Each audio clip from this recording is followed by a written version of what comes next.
distingués membres du jury. Seigneur Maël Dazundi, je suis étudiante au département des lettres modernes à l'université d'Abomey-Calavi.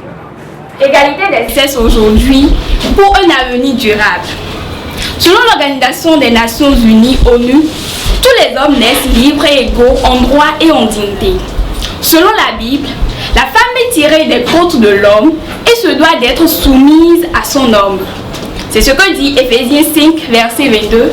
Femmes, soyez soumises à vos maris comme au Seigneur. Selon la tradition africaine, la femme est appelée à être le soutien de l'homme. L'homme et la femme étant donc complémentaires. Alors, est-ce que l'égalité des sexes aujourd'hui est une nécessité pour un développement durable? À cette question, notre réponse est non. Non, parce que l'égalité des sexes, c'est accorder les mêmes privilèges aux hommes et aux femmes en droit. Mais aujourd'hui, le Bénin compte 51% de femmes contre 49% d'hommes et depuis des décennies, des organisations internationales à travers la mondialisation ont amené au concept de toutes les filles à l'école.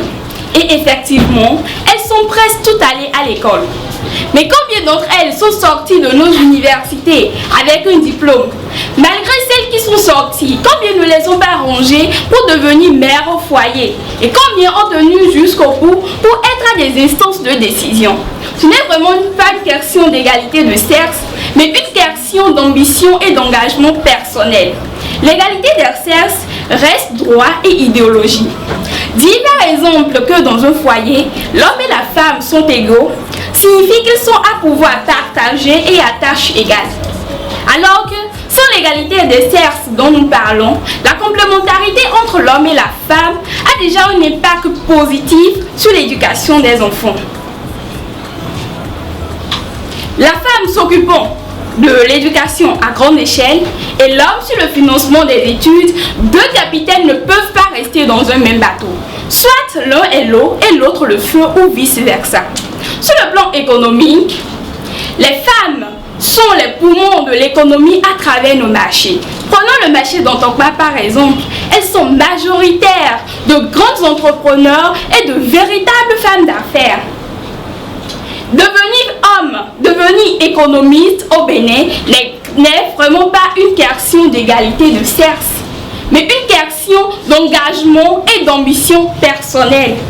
Sur le plan politique, l'on ne peut pas amener la femme à rêver plus grand, parce que se servir de l'égalité des sexes en tant que proie pour amener la femme à occuper une place importante dans la société, c'est l'amener à s'enraciner dans du favoritisme.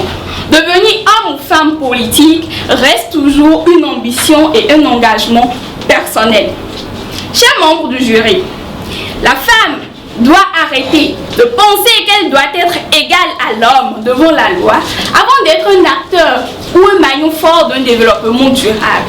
Car selon nous, seul le travail, la détermination, l'ambition et l'engagement restent les variables à considérer pour un avenir meilleur, sincère et durable.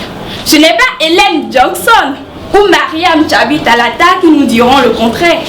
Si on décide d'être présidente ou femme d'affaires, on mettra à contribution le travail et l'engagement. En matière de développement durable, donc, l'égalité des sexes aujourd'hui n'est vraiment pas une nécessité, mais une question d'ambition et d'engagement personnel. Chers internautes, je vous invite massivement à voter pour la candidate numéro 4 que je suis. Merci. Claudine Talon.